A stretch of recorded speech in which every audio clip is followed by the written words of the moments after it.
लोगोफोर बे भिडियोआव नोंथांमोना नुनो मोनगोन भटार आइडि खौ जोङो माबोरै चेक खालामनानै लायो एबा भटार आइडि खौ जों माबोरै डाउनलड खालामनानै लायो प्रिन्ट खालामनो हायो बेखिनि सोमोन्दै नोंथांमोना फारियै बाहाय नुनो मोनगोन। बेनिखायनो नोंथांमोना भिडियोखौ जोबजासिम नायलां स्किप खालामनो नाङा जाहाथे बारख्ल'नानै थाङा आरो नोंथांमोना हाजासे भिडियोखौ दानो लाइक खालामनानै हो।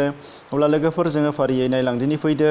फार्स्ट टाइमाव नोंथांमोनहा बिनि थाखाय गुगोल क्रोमआव थांनांगोन नोंथांनि मबाइलाव जुदि नायोब्ला आरो नोंथांमोनहाबो जुदि पिसिआव नायोब्ला बा पार्सनेल कम्पिउटाराव नायोब्ला नोंथांमोनहाबो क्रोमखौ ब्राउजारखौ खुलिनो नांगोन। बेनिफ्राय नोंथांमोना सार्च खालामनो नांगोन फारियै जेरैहाय आं नोंथांमोननि सिगाङाव दिन्थिनानै होनो आखायाव लादों गुगोल क्रोमआव बाहाय आङो अपेन खालामबाय। अपेन खालामखांनायनि उनाव नोंथांमोना बाहाय सार्च बाराव सार्च खालामनो नांगोन NVPS जेब्ला नोंथांमोना सार्च खालामगोन अब्ला नोंथांमोननि खाथियाव नुजाफैगोन माखासे बेबायदि जेरैहाय नोंथांमोना बाहाय नुनो मोनदों NVSP सार्भिस पर्टेल बाहाय नोंथांमोना क्लिक खालामनानै होनांगोन। क्लिक खालामखांनायनि उनाव नोंथांमोननो बाहाय बेबायदि अपेन जागोन मोनसे पेज। बेयाव नोंथांमोना नुनो मोनदों बाहाय सार्च नेम इन इलेक्टोरेल रल बाहाय नोंथांमोना बाहाय सार्च खालामनो नांगोन। जेब्लाना नोंथांमोना सार्च खालामगोन मोनसे गोदान पेज बेबायदि अपेन जागोन। अपेन जाखांनायनि उनाव नोंथांमोना बाहाय डिटेल्सै नोंथांनि नाम थाम गासिबो फिलआप खालामनानै होजोब। जेरैहाय नोंथांमोना आं खालामनायखौ नायलांबाय थाबा नुनो मोनगोन फारियै नामखौ खालामग्रो। नामखौ खालामखांनायनि उनावहाय नोंथांमोनहा नुनो मोनगोन बाहाय बिफानि नाम दङ बिफानि नाम मिथिबा बिफानि नामखौ होदो। बिफानि नाम हो नोंथांमोनहाबो होबानो जाबाय जेखौ जाय जायना बेसेबां नाम। बेनिफ्राय बैसो मिथियोबा बैसोआव होबानो जाबाय सेलेक्ट खालामनानै। नाथाय बैसो मिथियाब्ला नोंथांमोनहा बाहाय अपसन नुनो मोनदों जन्म तिथि एबा डेट अफ बार्थ बाहाय डेट अफ बार्थ होयोब्ला नोंथांमोनहा बाहाय फारियै एजनिफ्राय लानानै जन्म इयारनिफ्राय लानानै मोनगोन। जेरै जाय आं नोंथांमोननि सिगाङाव खालामलांगासिनो दङ बेखौ नोंथांमोना खालामबानो जाबाय फारियै गासिबो नुजोबगोन डिटेल्सै आरो नोंथांमोना प्रिन्ट खालामनानै लानो हागोन। बेनिफ्राय डेट अफ बार्थखौ फिलआप खालामखांनायनि उनाव नोंथांमोना बाहाय जेन्डार सेलेक्ट खालामनांगोन। जेन्डार सेलेक्ट खालामनायाव मेल बा मेल फिमेल बा फिमेल। स्टेट दङ स्टेटनि गेजेराव आसाम बिहार जेसेबांखि जाया आसामनि नालाय आं आसाम खालामबाय। डिस्ट्रिक्टआव जाहैबाय नोंथांमोननि जायनाखि डिस्ट्रिक्ट बेखौ होनो नांगोन चिरां। बेनिफ्राय दङ एसेम्बलि कनस्टिटिउयेन्सि नोंथांमोननि समस्ति जायखौ होनना बुङो बे समस्तियाव नोंथांमोना होनो नांगोन सिटलि। आंनिया नोंथांमोननिया गुबुनबा गुबुन जाहैना जेखौ बेखौ होबानो जाबाय। बेनिफ्राय लास्टआव नोंथांमोना केपचा ओंखारगोन। केपचायाव बेखौ गोसो होनांगौ नोंथांमोना बबेया स्मल बबेया केपिटेल बेखौ नोंथांमोनहा सिनायाखैबो जानो हागौ। बिनि थाखाय गाहायाव होनाय दङ बेखौ मोजां नायनानै हो जेरै आं खालामगासिनो दङ नोंथांमोनहाबो बिदिनो खालाम। बेनिफ्राय सार्च खालामनानै हो केपचाया मिलायखाङोबा। जुदि केपचाया मिलायाबा नेक्स्ट टाइम नोंथाव बिबावगोन अब्ला बेबायदि फैयोबा आरो होबाय था लासैनो नुजाफैगोन।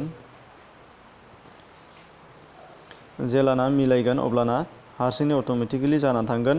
मिलायाब्ला नोंथाङा बार सार्च खालामबाय थानो नांगोन।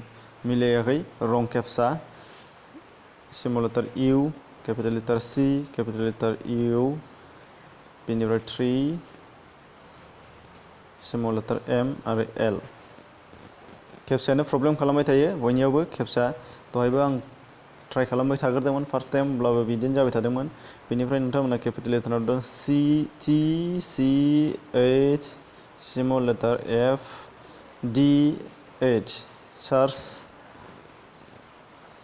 Captcha problem. जुदि मिलायथाराबा नोंथांमोनहा नैबे गोजौनि माखासे फर्म फिलआप खालामनायफोरखौ होआब्लाबो जायो। बेनिफ्राय सार्च खालामफिननांगोन। फारि बाहाय नुनो मोनदों Y1 P3 KT सार्च खालाम। जाथारबावाखै ट्राइ खालामबाय था नोंथांमोनाबो जायाबाय RG4UMY थाब थुनानै नाजा फैबाय। दाना बाहाय मोनसे गोसो होनो गोनां बाथ्रा दङ आंनि नामा गोबां एखे दङ सिमिलार बेयाव फारि गोबां नोंथांमोना नुदों मिथिंगा बाहाय नोंथांमोननिया जुदि बिफानि नामखौ होखायोमोनब्ला जागौमोन। आंना बिफानि नामखौ आं दहाय सेलेक्ट खालामबोआखै नोंथांमोना दहाय नुनो मोनदों।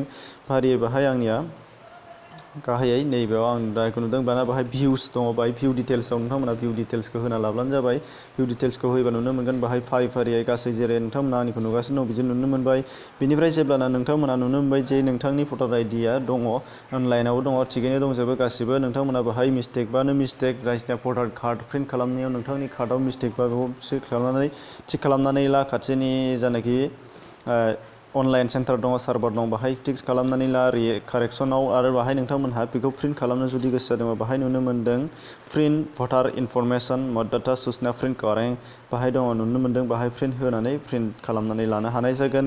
अब्ला लोगोफोर नोंथांमोनहा दिनै हमनो हाबाय जानांगौ दि आं दा बाहाय मार्क खिन्थानानै आखायाव होगासिनो दङ दा बेनि थाखाय नोंथांमोना जुदि बुजिनो हाबाय आरो सोंनांगौ दंबा सोंनो हागोन आरो नोंथांमोना ट्राइ खालामनानै नायबाय था प्रब्लेमा मोनखांसै खालामगोन बेखौ आं मिथिगौ खेबसा खननैखौ बार खालाम आरो खेबसेया बार खालामबाबो जायाखैबा फर्म फिलआप खालामनायाव नोंथांमोना डिटेल्सै नायफिनजा नोंथांनि डिटेल्सआ जागोन ना जायाखै बेनिखायनो नोंथांमोनहा दा भिडिअआव मोजां मोनबायबा लाइक मोजां मोनाखैबा डिसलाइक आरो नोंथाङा गोदानै चेनेलाव फैदोंबा साबस्क्राइब खालामनानै ला नटिफिकेसन बेलखौ थुनानै हो आरो नोंथांमोनहा डिसक्रिपसनाव हाबनानै गुबुन गुबुन भिडिअखौ नायनो दाबाव आरो इन स्क्रिनाव जाखांफैनाय भिडिअफोरखौ नोंथांमोनहा नायनो दाबाव अब्ला लोगोफोर दिनैनि थाखाय गोजोन्थों एसेनोसै थेंक इउ।